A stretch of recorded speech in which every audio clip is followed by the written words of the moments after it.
posibilidad, ng tagumpay o kabiguan, ng ligaya o lungkot.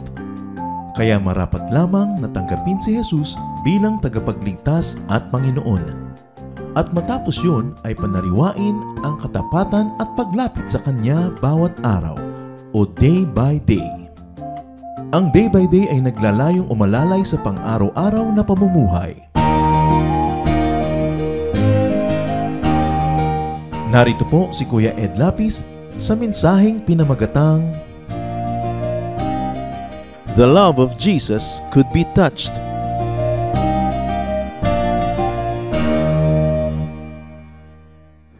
God is holy. And the wonderful thing about that holiness is that it could be touched through Jesus Christ. God becomes tangible through the Son, Jesus Christ. Do we really know Jesus? Or we think we know Him? Has the teachings of 2,000 years of Christianity still maintained the clarity of the message of Jesus?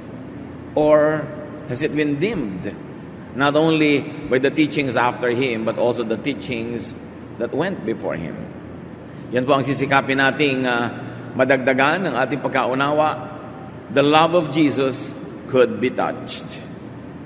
Napakatagal na ang Diyos ay iniiwasan ng mga tao, lalo sa Israel, natatakot sila, parang dapat may distansya.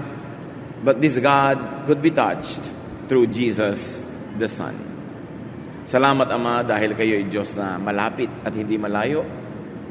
Turuan niyo kaming unawain ito at unawain ang ibig sabihin that Jesus is the way to you, that Jesus is the way through which we can know you more. Enlighten us, Father. Enable us to see what must be seen. Forgive our sins and speak to us powerfully in ways that can be operationalized in our daily lives. Teach us, Lord, with a simple message. In the name of Jesus, your Son, through whom we touch you, Father, we pray with thanksgiving. Amen.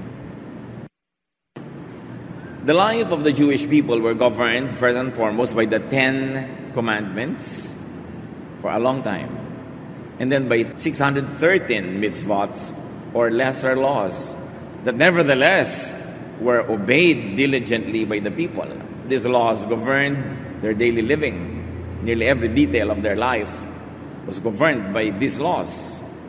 And Jesus' attitude towards the law is that Jesus reaffirms the law. Malaki ang issue kung wawasakin ba niya, babaliktarin ba niya, babaliwalain ba ang mga kautusan. Pero ang sabi niya sa Matthew 5:17 to 18, "Don't suppose that I came to do away with the law and the prophets. I did not come to do away with them, but to give them their full meaning. Heaven and earth may disappear, but I promise you that not even a period or a comma will ever disappear from the law. Everything written in it must happen." So sinabi ng Panginoon, hindi niya binabaliwala ang kautusan, sa katunayan ay lalo niya itong idinidiin. Kaya lang, may kaya lang, bibigyan niya ang kautusan ng kanilang buong kahulugan, their full meaning. Of course, it is implied that the people of Israel have not grasped the full meaning of the law. And if it's not full, maybe it's half full, or maybe it's fully empty. But Jesus would make the people realize the full meaning of the law. That the law might be understood, interpreted, and applied in its fullness. Not in its half fullness, not in its emptiness, kundi sa kanyang fullness. But Jesus redefines, reinterprets, and reapplies all religious laws and teachings. Yes, bibigyan niya ng buong kahulugan na nangangahulugan, hindi itatrato yung law before the way it had always been treated. Merong improvement ng pag-intindi at lalo naman improvement ng pag-apply. Matthew 22:35 to 40, one of them was an expert in the Jewish law. So he tried to test Jesus by asking, "Teacher, what is the most important commandment of the law?" Jesus answered, Love the Lord your God with all your heart and with all your soul and with all your mind. This is the first and most important commandment.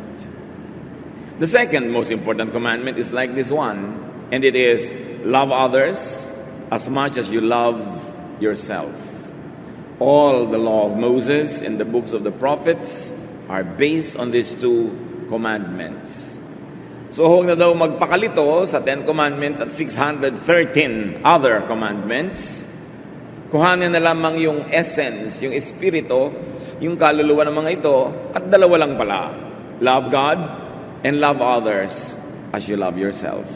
Indeed, if you're going to study the 10 commandments, the first few commandments were all about man's relationship with God. And then the second part is man's relationship with one another, with other people. So yung detalye nakakalito. Pero sabi niya, huwag kayong malito, ang pinakamahalagang utos ay umibig. Umibig sa Diyos at umibig sa kapwa. Bakit kaya ito idiniin? Kasi sa kasusunod ng mga Israelites sa mga utos, naging hindi na sila maibigin na baligtad. Naging masusungit, naging mahihigpit, naging mga self-righteous, judgmental, madali kang ma-reject, madali kang ma-echapwera, babatuhin ka hanggang mamatay. Hindi sila nangingimi na po kumitil ng buhay dahil sinusunod nila yung batas. Nabaligtad. Yung batas pala pinairal para ka maging maibigin at para mag-ibigin ng mga tao, magkaroon ng kaayusan. Pero naging baligtad at hanggang ngayon ginagamit ng ibang mga tao yung mga verses sa Bible para tungtungan ng kanilang mga galit, ng kanilang mga muhi sa kapwa at ng kanilang paninira sa kapwa. Dahil sinasabi nila, sabi ito ng verse. But Jesus says actually, the commandments are about love God and love your fellow man. This is what the law and the prophets are all about. How does Jesus actualize and demonstrate this love from before and above the law? Parang mahirap maintindihan yung sinasabi niya eh. Kasi it's in the realm of thought. Ideya lang. Love God, love your fellow men, and as you love yourself. Paano yun? Ang dami-dami kong mga batas na dapat sundin. Mark 5:25-26. In the crowd was a woman who had been bleeding for 12 years. She had gone to many doctors, and they had not done anything except cause her a lot of pain. She had paid them all the money she had, but instead of getting better, she got only worse. Isa pang walang kamatayang kwento, ang kwento ng babaeng dinudugo. You know that in every home, when there's a lady in the house, all the other people, even the men, would know that its menstrual period is a difficult time. More difficult for others. Merong mga nagkakaram sa mga stomach, merong mga masama talaga ang pakiramdam. Iba-iba ang nararamdaman. Paano pa kung 12 years kang dinudugo? Ito ang kwento ng babae. At dito natin makikita kung anong ibig sabihin ni Lord na the law and the prophets are just about loving. Love and you will be well on your way to obeying all these commandments. So, merong babaeng dinudugo. Ang dami na niyang pinuntahang doktor, naubos na pera, lalo lang siyang lumala at nasaktan. So, anong gagawin niya? This woman was suffering physically. But she was also suffering emotionally and spiritually. Under the religious system of Israel, a woman who is bleeding is considered unclean. And if you are unclean for 12 years, all the more that they have reasons to condemn you. Para hindi na maawa. She lived in a time and place when being a woman carried with it what could be a lifelong stigma. Ito lang naman, kamakailan lang naman nagkakaroon ng human rights ang mga lahat ng human beings. Hindi pa nga kompleto. Lalo na nung panahon na ito ni Jesus, ang mga babae walang human rights. Segunda klase ang pagtingin sa kanila. At ang tawag pa pagka sila ay dinudugo, unclean. It is associated with shame, and there is a lot of isolation. Of course, the priests were not perfect then, as many priests are not perfect now. Their knowledge was imperfect. As Paul would say, our knowledge is imperfect, our prophecy is imperfect. Kaya pati yung mga notions nila about menstruation, many of them were wrong. Para bang kasalanan mo kasi yan, kasi babae ka, kaya ka nagme-menstruate, because they were not knowledgeable on the science of menstruation and reproductive health, as many priests today tragically are. Even the so-called wisdom and knowledge of ancient priests were ancient, incomplete, mostly superstitious and incorrect. Hindi lahat na sinasabi ng mga religious leaders ay tama, because they too are human. And they too are bound by the consciousness and the level of knowledge and awareness in their time. At dahil sa pinagsama-samang mga ganon, mababa ang pagtingin nila sa isang babae na dinudugo. Now, the ancient Jewish priests, of all priests in human civilization, feared blood almost the most. They had an aversion to blood. Allergic na allergic ang mga religious people sa Israel sa blood. So ano mga katuroan nila tungkol sa blood? Leviticus 15:19-32. When a woman has her regular flow of blood, the impurity of her monthly period will last 7 days. And anyone who touches her will be unclean till evening. Anything she lies on during her period will be unclean. And anything she sits on will be unclean. Anyone who touches her bed will be unclean. They must wash their clothes and bathe with water, and they will be unclean till evening. So a lot of uncleanness is associated with menstruation. So hindi mo pwedeng hipuin ang babaeng dinudugo. Hindi mo rin pwedeng hipuin o upuan ang inupuan niya, lalo hindi ka dapat humiga sa hinigaan niya. Kaya yung mga taong hanggang ngayon nagpipilit, sundin lahat ng ipinagbabawal sa Leviticus. Aba, pag sumakay ka sa bus, i-check mo muna kung yung babaeng nanggaling sa upuan, na uupuan mo ay may period. Dahil unclean yun. Lahat ng silya, lahat ng lugar, sa mga clinic, sa lahat ng naghihintay ka, mga movie houses, teatro. Paano kung dinudugo yung babaeng umupo doon, di unclean ka? Hindi pinipili lang yung ini-implement. Dahil ito talaga ipinagbabawal to nung araw. So menstruation made women the target of disdain, of discomfort, and to top all that, of cruel laws, every month, till menopause. Kita nyo kung paano na-disadvantage yung mga babae? Lalo na kung 12 years. Sasabihin pa sa'yo ng mga relihiyoso, siguro makasalanan ka, kaya parusayan ng Diyos sa'yo. Hanggang ngayon, I receive fantastic questions like that at Facebook. May sakit po ang nanay ko dahil kaya sa mga kasalanan niya. So ganun ang Diyos, pikon, na inis sa'yo, bibigyan ka sakit. Kung minsan yung mga kamanghamanghang kasinungalingan na ating pinaniniwalaan tungkol sa Diyos is very bad press for God. Nagmumukha ang Diyos na malupit, magagalitin, mapaghiganti. Samantalang bunga lang naman yun ng ating maling scholarship. Katulad nito, minamasama nila na yung babae merong menstruation. Mark 5:27-28. Ano ang gagawin ng babaeng ito? Sa bagay, alam na rin naman natin. Kunwari, di nyo pa alam. The woman had heard about Jesus, so she came up behind him in the crowd and barely touched his clothes. She said to herself, if I can just touch his clothes, I will get well.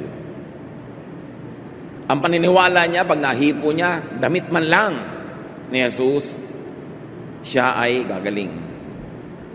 So the woman breaks the law to find healing, comfort, and wholeness. Dahil sa kasusunod niya sa law na yon, hindi naman siya gumaling. So ngayon, lalabas siya sa box ng tradisyon, lalabas siya sa box ng mga ipinagbabawal ng kanilang mga religious leaders, dahil naroon si Jesus at nabalitaan niyang maraming humihipo sa kanyang naggagalingan. Because the love of God could be touched through Jesus. Remember, simply sitting where a bleeding woman sat was forbidden. So, the woman tries not to break the law too much. Konti lang, sa dulo lang ng damit siya humawak. Pero humawak pa rin. Nangahas, pero hindi masyadong pangahas. Mark 5:29-30. As soon as she touched them, her bleeding stopped. And she knew she was well. At that moment, Jesus felt power go out from him. He turned to the crowd and asked, Who touched my clothes? Very cinematic. Madrama. Pagkahipo niya sa damit, sa laylayan ng damit ni Jesus, tumigil ang kanyang pagdudugo. At naramdaman niya, siyempre siya may katawan. Nararamdaman man niya pagka nga may menstruation at bigla kang natawa, alam mo rin, ay biglang maraming na-discharge, di ba? So, naramdaman din niya pag napahatching ka, etc., etc. So ngayon, naramdaman niyang tumigil. As soon as the woman connected with Jesus, her bleeding stopped. Ang daming layers ng meaning nito, from the literal to the metaphorical, kung saan kayo dadalhin ng inyong pangunawa. But this is what should happen when people really get connected with Jesus. In faith, that healing should happen. Be it emotional, spiritual, or physical. But there are hindrances and barriers in touching Jesus, mostly religious. Religious laws and regulations, traditions, dogma. The woman knew she got well, you can tell, but Jesus asked who touched him. Power had gone out of him, naramdaman din yan. Dalawa lang sila na nakaramdam na may nangyayari. Yung iba, clueless. Do you get connected with Jesus as to draw power from him to you? Do you get to connect with Jesus as to draw enough power from him to heal you? Yun ang talagang nararanasan dapat ang may pananalig at kumokonekta. May nararamdamang nagaganap. May paggaling na natutupad. Of course, Jesus knew who touched him. A bleeding woman. Woman na bleeding pa. Sa paningin ng panahon na yon, woman na nga yung nag-touch sa'yo, tapos bleeding woman pa, parang doble crime. Jewish women were treated as some kind of second-class persons. This violation of human rights was institutionalized and perpetuated by the priests. Bleeding women were specially maltreated, making them shameful about their monthly period. Of course, this is characterized by ignorance, not knowing natural biological processes of the body. Up to very recently, menstruation was treated like a dreadful disease. Nung araw, pagka yung mga babae ay bibili nga ng mga pads, lihim pa yun. Ibubulong pa doon sa tindera at kailangan nakabalot pa sa supot o sa dyaryo. Ngayon nga, ina-advertise pa sa TV eh. So nagkaroon ng maraming luwag, no, para sa meron pang may wings, merong may mga feet, siguro merong mga kung ano-ano pa. Pero noon, inililihim. Until very recently, ang mga babae noon, pag may period, dahan-dahan lang silang nananahin ang kanilang mga kailangang gamitin sa dilim, sa sulok, na para bang may kahihiyan associated with it. Until very recently, Then a bleeding woman, all of 12 years, touches Jesus. Can you imagine what it means? The large crowd was there but oblivious. Then, interestingly, Jesus makes it public. A very private transaction that happened between Jesus and the woman, without words, is now being made public. Jesus announces and asks, "Who touched my clothes?" Siyempre, lahat ng nasa paligid biglang titigil. Dahil bawat sinasabi ni Jesus, pinapansin. Who touched my clothes? Ano kaya ang goal niya? Papagalitan ba niya? Paparusahan ba niya? Hindi siyempre alam ng babae. Mark 5:31-32, his disciples said to him, "Look at all these people crowding around you. How can you ask, who touched you?" But Jesus turned to see who had touched him. Talagang lumingon ang Panginoon at tiningnan niya yung babaeng nilampasan na at nagtagpo ang kanilang mga mata and they knew what was going on. This was the woman who touched him. The woman who received power from him. The woman to whom the power that went out of Jesus went. Suddenly the world froze a moment to witness a very cinematic but a most cathartic revelation. A revelation which cleanses all menstruation. We should put more appreciation into this story because it changed forever our concept of menstruation. So who touched Jesus? Mark 5:33, the woman knew what had happened to her. She came shaking with fear and knelt down in front of Jesus. Then she told him the whole story. Before one and all, the unclean woman comes out. She is bleeding, and that was also known as being unclean. How dare you, unclean woman, touch Jesus of Nazareth? But then she touched another person, a man at that, and of all persons, Jesus pa. Clearly, she broke the law. But she is suffering terribly. She seeks the wellness and wholeness in Jesus. And she believes that by touching Jesus, she will get well. And now, indeed, she is well. Everyone heard this. What was meant to be a stealthy, a quiet, secret, discreet operation became a very public event. Why the attention? Why the noise? Why the very public disclosure? Because Jesus dignifies women. And here, Jesus dignifies even menstruation. Jesus decriminalizes the body's natural biological processes. Jesus vulgarizes, He makes popular women's issues. Hindi na pag-uusapan lang behind closed doors, in hushed voices, in the dark, but it will be discussed in a very public forum before men and women. He brings them to the center of public attention. By doing so, He takes away the stigma. Inalis niya yung hiya, yung kahihiyan, nakakambal ng bleeding.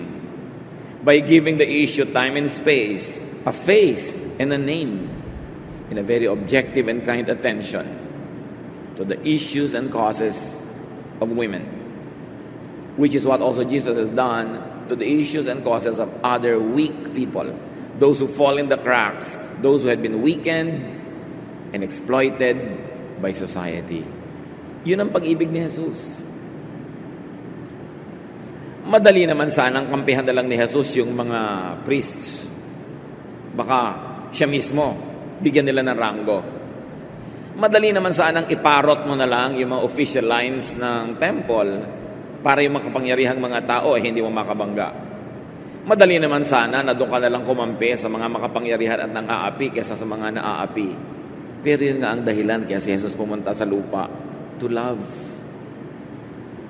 to seek and save the lost, to care for those who have been marginalized by society, those who have been suffering silently for thousands of years because they are oppressed by a very, very patriarchal system of society. So Jesus draws women out of the shadows into His light,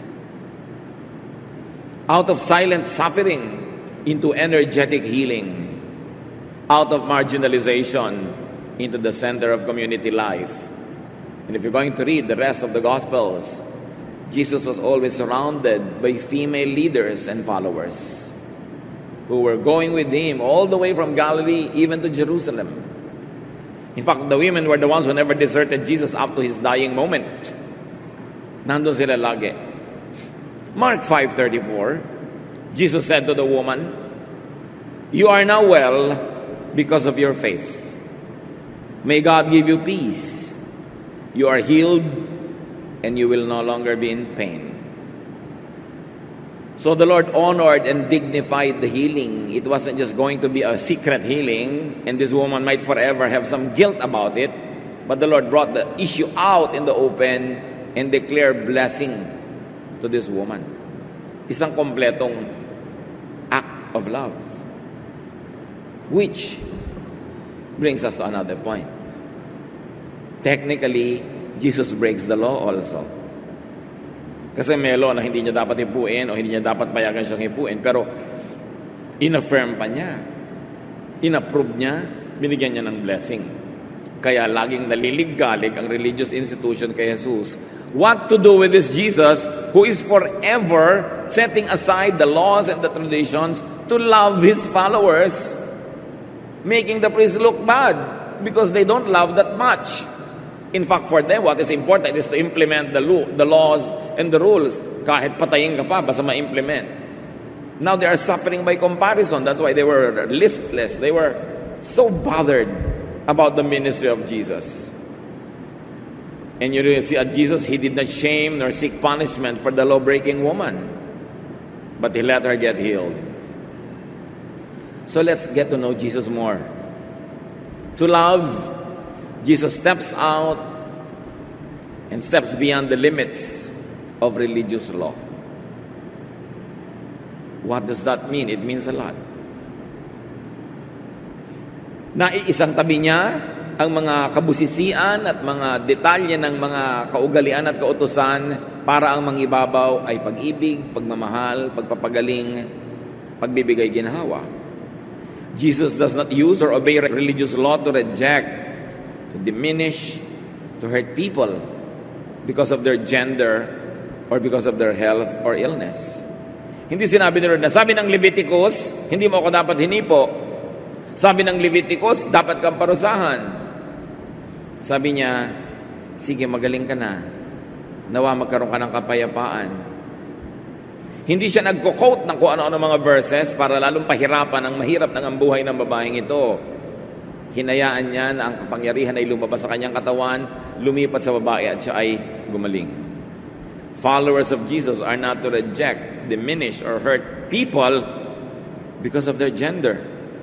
Because they break religious laws and ceremonial law.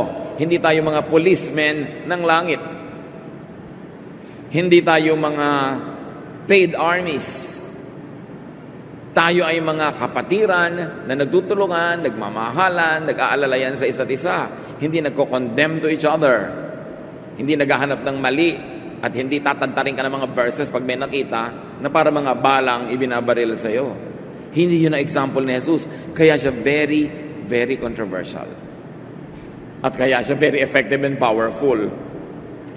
Jesus does not place religious law above people's healing, wellness, or comfort. Also, not above people's dignity or feelings. Suyurin ninyo ang New Testament, lalo ang Gospels, at makikita niyong walang tinanggihan ng Panginoon. Dahil sabi ng verse na ganito, tatanggihan kita dapat. Dahil sabi ng ganito, tatanggihan kita. No, He accommodated them all. Nagpagaling pa nga siya kahit Sabbath. Kasi sabi niya, kahit one day na lang at hindi na Sabbath bukas, kailangan gumaling na siya. Ang tagal-tagal niya nagsasuffer. Maghihintay pa ng one day.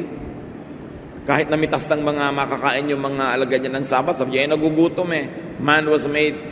Sabbath was made for man, not man for the Sabbath. Can you imagine one of the strongest institutions of Jewish civilization, the Sabbath, was being broken to be kind, to be good, to heal? Yun si Jesus na dapat nating kilalanin at sundan. And this Jesus respected the woman no matter her lowly estate at the time. Jesus wants people well. Gusto niya ang tao gumaling. Followers of Jesus should not make others unwell in the name of God, which could happen. Yung mga tao nga na hindi na may sakit, nagkakasakit pa sa puso, na-atake pa sa puso dahil sa ginagawa ng mga relihiyoso sa kanila. Now, Jesus gave a new command. Love, accept, receive people. Lalong-lalo pag nag-aaral-aral na naman ng mga tao tungkol sa Kapaskuhan, hindi naman yung moment of birth ang big thing eh. Ang big thing is why Jesus was born. What was His mission? His mission was to be the door through which people can enter the Father. Jesus was the one through whom we could experience the divine. And how does one experience the divine? First, as Jesus taught everyone, first by being fully human and humane. Bago ka mag-ambisyon na gumraduate sa pagiging human lamang at maging napaka-espiritual, dapat mo nang maging buong-buo at ganap na tao ka. Nagpapakatao, nakikipagkapwa-tao, at pagka ito'y nasagad mo na, doon ka palang aangat at makakarating sa susunod na level of spirituality. But you cannot short-circuit the system and you cannot make a shortcut by turning from an imperfect human to a spiritual entity. You first have to be human. That's why Jesus was human. Fully human. At anong ipinakita niya sa ibig sabihin ng pagiging tao? Yung nakikita natin sa kwentong ito at sa marami pang ibang kwento, na ang tao nagpapakatao at nakikipagkapwa-tao. Hindi niya ginagamit ang relihiyon para siya maging mabangis, para siya maging malupit. Ginagamit niya ito para pagkunan ng lakas, para maging mabuti, mabait sa kapwa-tao. So nagbigay siya ng bagong command dahil nakakalito na nga naman 10 commandments, 613 mitzvots, tas ang dami pang mga unwritten laws sa kanilang pamumuhay. John 13:34-35. But I am giving you a new command. You must love each other just as I have loved you. If you love each other, everyone will know that you are my disciples. So sabi ni Lord, kung nalilito na kayo, kalimutan nyo na lahat ng command. Eto na lang ang tandaan nyo, ha? At siguro naman matatandaan nyo na ito. Love one another. Paano po yung utos ng ganitong chapter, ng ganitong verse? Magiging loving ka ba sa kapwa mo? Hindi po. Love is the greatest commandment. It is greater than that commandment. Magiging loving ka ba? Pagka naging ganyan ka, pinagpilitan mo yung mga regulasyones. Hindi po. Ano ba sinabi ni Jesus na mahalaga? Di ba to be loving? So you set aside legalism. You set aside traditions in order to love. At sabi ni Jesus, pag maibigin na kayo, malalaman ng mundo na kayo nga ay aking mga tagasunod, mga alagad. Hindi kayo makikilala dahil sa galing ng inyong mga turo. Hindi kayo makikilala dahil sa galing ng inyong mga kanta. Hindi kayo makikilala dahil kung anong sinusuot nyo o hindi sinusuot, kinakain at hindi kinakain, haba ng buhok o haba ng palda. Makikilala kayo kung kayo ay loving. Diba sa pag-i-implement na nga niyang palda na yan, nagiging unloving na. Sabi, loving dapat. Magsasasakay ka sa mga bus, mag-aakyat manaog ka sa mga tricycle, pipilitin ka pa magpalda pag magsisimba. Di ba mas convenient naman kung nakapants ka? Para hindi ka masilipan, para hindi sumasalipad-pad yung saya mong sumabit sa mga dumadaang bus. Yan lang, napakalaking issue, haba ng buhok. Saan ilalagay ang hikaw? Sa tenga, sa ilong, sa pusod? Issue! Yun ng 10 Commandments at 613 mitzvots isang tabi na Sabi niya, loving na lang. Yan ang tandaan nyo, love. Tapos ngayon, umiimbento na naman ng sari-saring mga batas na buong bagsik na ini-implement. Kaya dapat magsuri. Balikan si Jesus dahil sa kanya matututunan ng lahat ng ito. Sabi niya, makikilala kayo kung kayo ibigin.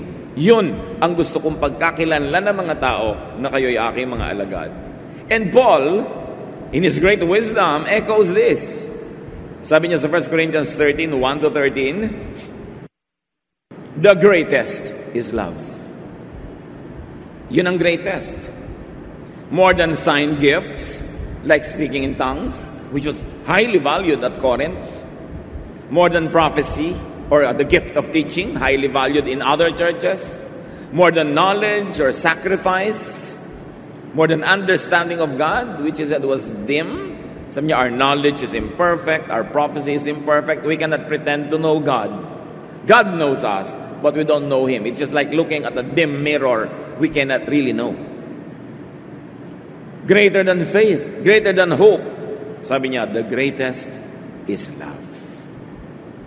Paul, the great disciple, says that. Jesus' love is the standard. Hindi mo sinusukat si Jesus sang-ayon sa mga katuruan ng nakaraan at katuruan after Jesus. Kundi lahat ng katuruan, lahat ng kautusan, susukatin mo kay Jesus. Dadalin mo lahat ng Old Testament teachings, ang New Testament teachings at yung post-New Testament teachings kay Jesus. At sinasabi mo, Lord, ano po ang masasabi ng inyong love sa teaching na ito? At sasabihin sa inyo ni Lord, uulitin niya, love is the greatest. You will be known for your love. All these teachings should be summed up in just one word, love. Kailan kaya natin ito lubos na maintindihan? At kailan natin maipapamuhay yung pag-ibig na ito? Kasi madaling pakinggan, madaling sabihin, madaling memoryahin, pero sa atin bang pakikitungo sa kapwa, sa pakikitungo sa isa't isa, nandun na talaga yung love? At kung pipili ka between being unloving, cruel, and being loving, automatic na ba na bilang Kristiyano, pinipili mo to be loving? Kasi kung hindi pa natin naiintindihan o nakikilala si Jesus. Even Peter understands and obeys this. Sabi sa kanya ng tinig sa Acts 10:9-35, "Arise, Peter, kill and eat." At sabi niya, "Lord, I cannot eat an unclean thing." At sabi ng boses, "Don't call what I call clean, unclean." Nagbago rin ang isip si Peter. Minahal niya si Cornelius. Pumunta siya sa bahay ng isang Gentile dahil sinabi ng tinig sa kanya, panahon na para mahalin kahit hindi Israelite. Turuan din sila. He broke the law. Peter broke the law by entering the house of Cornelius, a Gentile. But he set aside the law to obey a higher law, the law to love. May mga nagtatanong, namatay po yung lola ko, pero yung po mga pinsan ko tsaka mga tita ko, iba pa yung religion nila eh. Ililibing. Papasok po ba ako sa simbahan nila? Yan, i-apply mo na. Is it loving not to enter? Maiiwan ka sa gate na parang papasok sila sa impyerno? Akala mo ka kung sinong kaya banal-banal na maiiwan ka doon sa labas dahil magiging makasalanan kapag pumasok. Nalulungkot sila, nag-iiyak ka, tapos makikita ka pa nagaganon-ganon, lalo mong dadagdagan ng hirap nila ng loob. Doon mo i-apply si Jesus. Loving ka ba? Love. Choose to love. Meron po ako matalik na kaibigan, ikakasal. Kaya lang yung religion niya, yung dati pa. Tapos yung kasal niya sa simbahan, kinukuha niya po akong maid of honor. Para pong ayoko dahil iba eh. Kaibigan mo, kakalimutan mo yung pagkakaibigan nyo, ikakasal siya, isang mahalagang moment. Is that loving o being legalistic? Doon nyo i-apply, mga kapatid, sa pang-araw-araw na buhay. Ang itatanong mo, ito ba yung maibigin? What would Jesus do?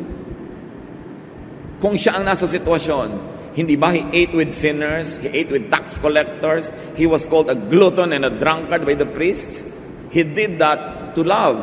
Hindi para makisama, kundi para makihalubilo, para ang pag-ibig niya maramdaman ng mga tao. Pero yung mga nababorn again naman, kaunting-kaunting alam sa Bible, biglang mahigpit pa kay Matusalem. Mahigpit pa kay Paul. Kala mo kung sinong linis na ayaw mabahiran ni isang tilamsik. Diyan niya i-apply. Is it loving? So stop being just an audience and a witness. Stop being just a talking machine about Jesus. Do not just experience Jesus. Do not just feel Jesus. Do not just get touched by Jesus. Yan kasi ang mga tuwang-tuwa tayo. Alam nyo, feel na feel ko si Lord. Wow, ang ganda naman. Feel na feel ko siya sa retreat. Feel na feel ko ang touch niya doon sa message. Feel na feel ko ang love sa akin ni Jesus. Dapat naman gumraduate na tayo doon dahil talaga namang dapat nararamdaman yon. Ano ang dapat nating maramdaman ngayon? Do not just experience the love of Jesus, but experience loving others like Jesus loves. Stop just experiencing the touch of Jesus. You should now touch others by the power of Jesus. In other words, get down from religious high-rises and be reachable physically, psychologically, spiritually. Yung lalaking may ketong, hinipo ni Jesus. Tayong lahat may ketong, naramdaman na natin ang hipo ni Jesus. So you say, I feel Jesus' touch. Pero etong tanong, have you touched your leper already? May taong may leprosy and needs your touch. Have you touched that person? Have you healed the person with your words, with your forgiveness, with your acceptance? Kasi you have to touch your leper. You should not just be the leper being touched by Jesus. That's only a low level of spirituality. The higher level is, do a Jesus touch your leper. Then you say, I don't only feel being loved by Jesus, but now I feel loving like Jesus loves. And that is your entry to the divine, to the Father. That is your entry to a higher level of spirituality. That's why they say, in Jesus they saw the Father. Dahil naramdaman nila, hindi lang sa hipo ni Jesus, kundi sa pagsunod nila kay Jesus, humipo din sila ng iba, naramdaman nila yung divine spark that is available through Jesus. Experience the Jesus experience. Experience being like Jesus. Feel what Jesus feels. Do a Jesus. And let your bleeding woman touch you. Sino po ang bleeding woman nyo, mga kapatid? May isang tao, bleeding, suffering, pero talagang mahipo lang kayo, pahipo lang kayo, entertainin nyo lang, acceptin nyo lang, i-affirm nyo lang, gagaling.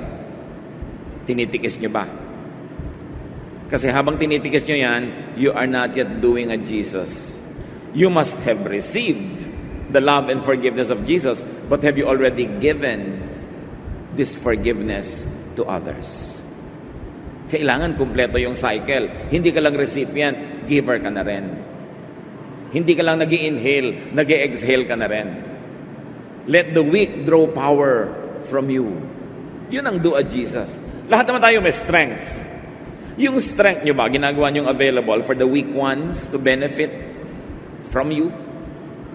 That is doing a Jesus.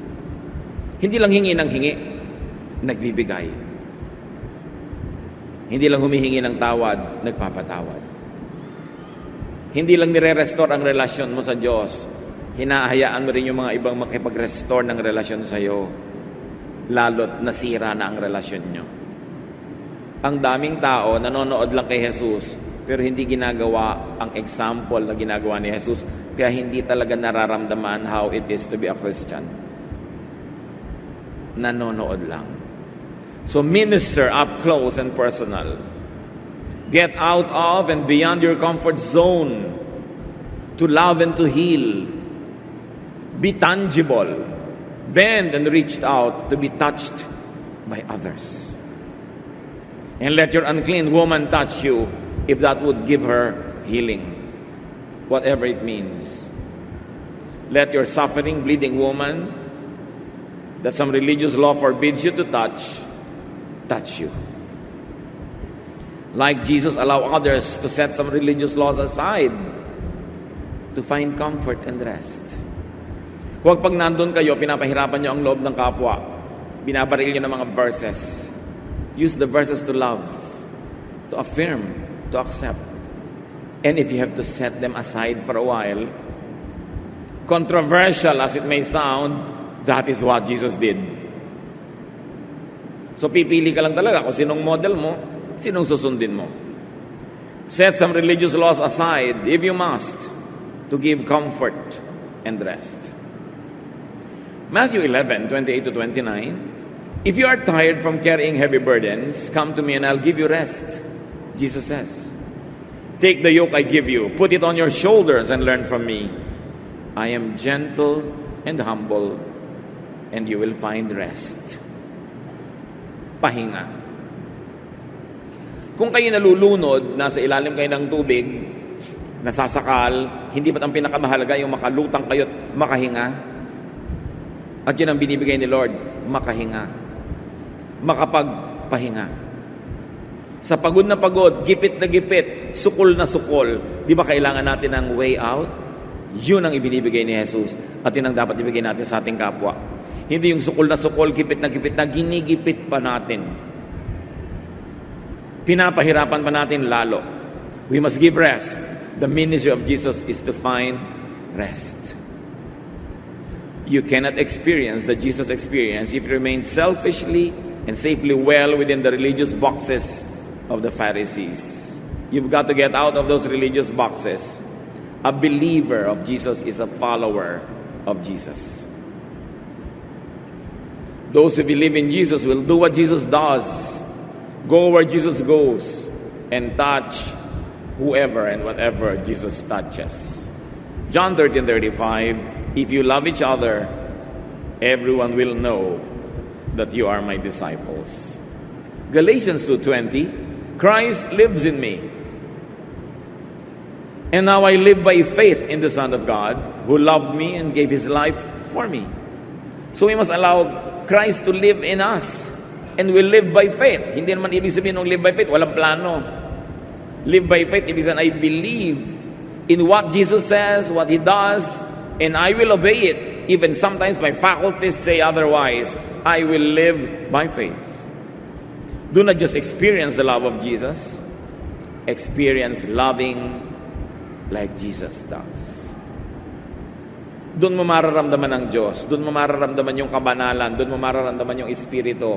Pag ikaw na mismo, yung umiibig, nagpapatawad, nagbibigay, nagpapagaling. Dahil binigyan naman tayo ni Lord ng kakayahang gawin yon. Do not just receive Jesus' love. Give love like Jesus gives. Do not just get accepted by Jesus. Accept others like Jesus does. Sabi ng Psalm 34:8, taste and see that the Lord is good. So dapat ang ating mga kapwa-tao sa pamamagitan natin matikman, malasap, maranasan nila ang kabutihan ng Diyos. So step out of and beyond the limits of tradition to love. Napakahalaga mga kapatid. To be fully human and humane, let the full humanity of Jesus live in you. Let the full humanity of Jesus work through you. 1 John 2:6, whoever claims to live in Him must live as Jesus did. So stop just believing in Jesus. Not the method of how He was born, not the guest list, but why He had to be born. Be like Jesus. Be Christ-like. Let your bleeding woman touch you. Do not keep people at bay. Do not be distant to those who need you. Heal someone by being there.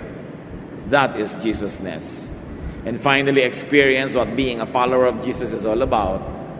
Being like Him. Salamat, Ama, sa mga paalala. At nawa makalampas kami doon sa panonood lang kay Jesus, sa paghanga, kundi maging tulad niya kami.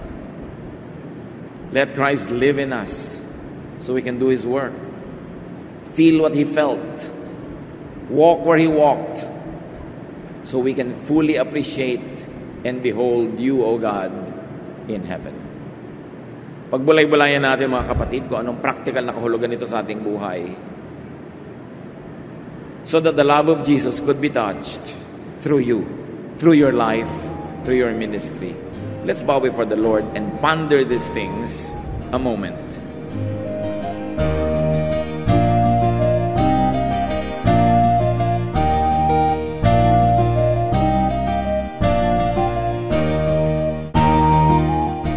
Ang katatapos pong mensahe ni Kuya Ed Lapis ay pinamagatang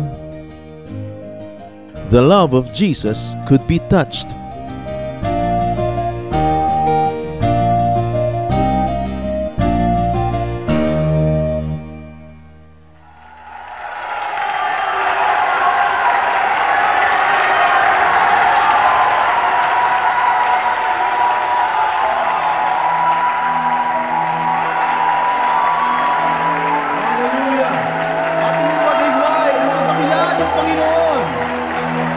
Purihin ka, O Yahweh!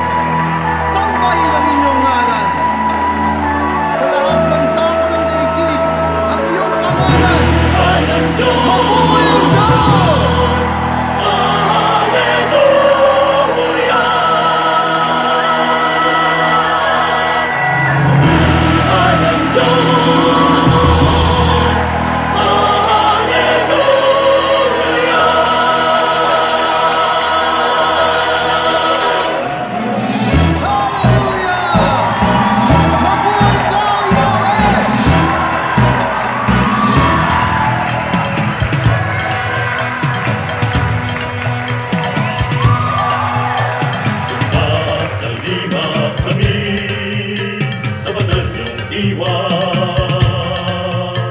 Pag-ibig nyo'y ipagbubunyi ng buong sigla. Ating ialay tong awit sa Diyos Ama, ihayag ang ligayang nadarama, isigaw sa lahat ng bansa. Alleluia.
gawa niyo sa aming buhay, tuwin ay naaalala.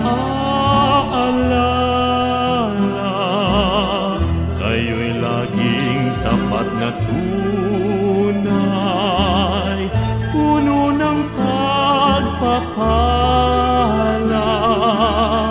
Salamat ama't sala'y pinatawad, nilinis niyo, Diyos. Pakinggan niyo't aming ilalahad, awit sa inyo, Jesus. O kay sarap mabuhay sa piling niyo, Jesus. Bawat landas may kulay,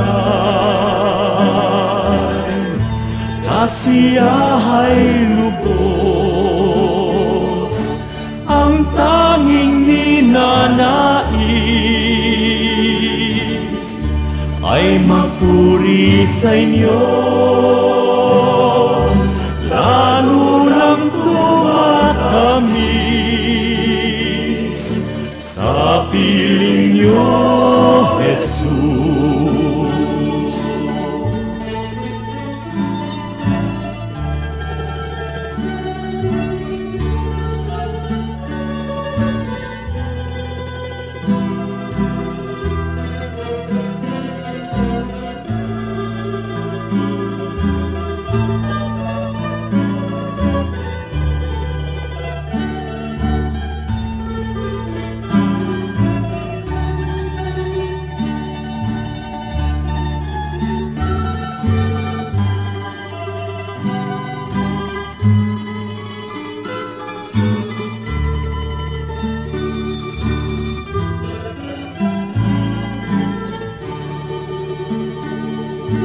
O kay sarap mabuhay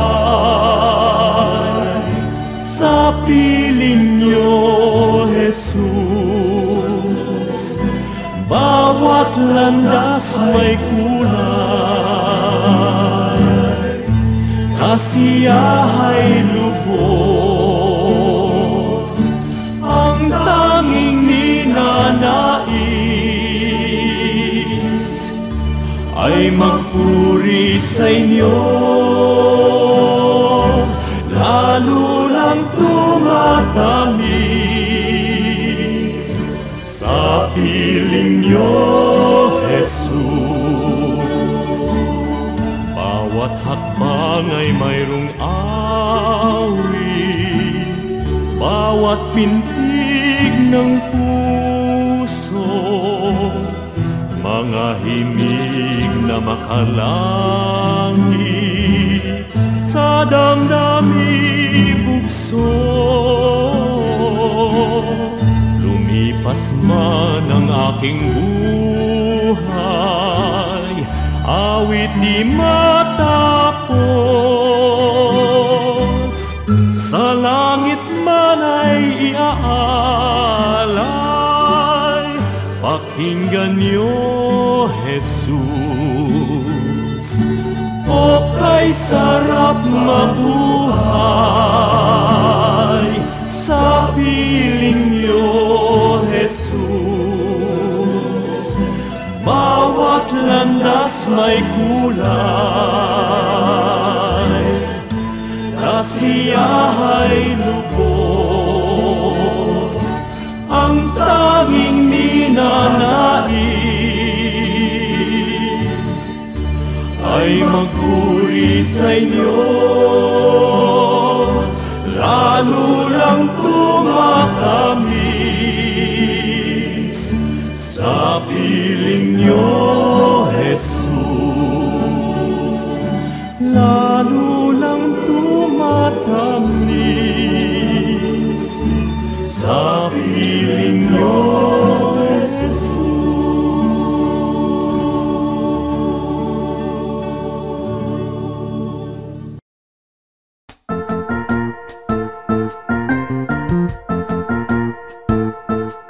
Oras na po para pansamantalang magpaalam ang programang Day by Day. Tayo po'y magsama-sama tuwing ika-6 hanggang ika-7 ng umaga, araw-araw. Magandang umaga po at mabuhay ang Panginoong Hesus!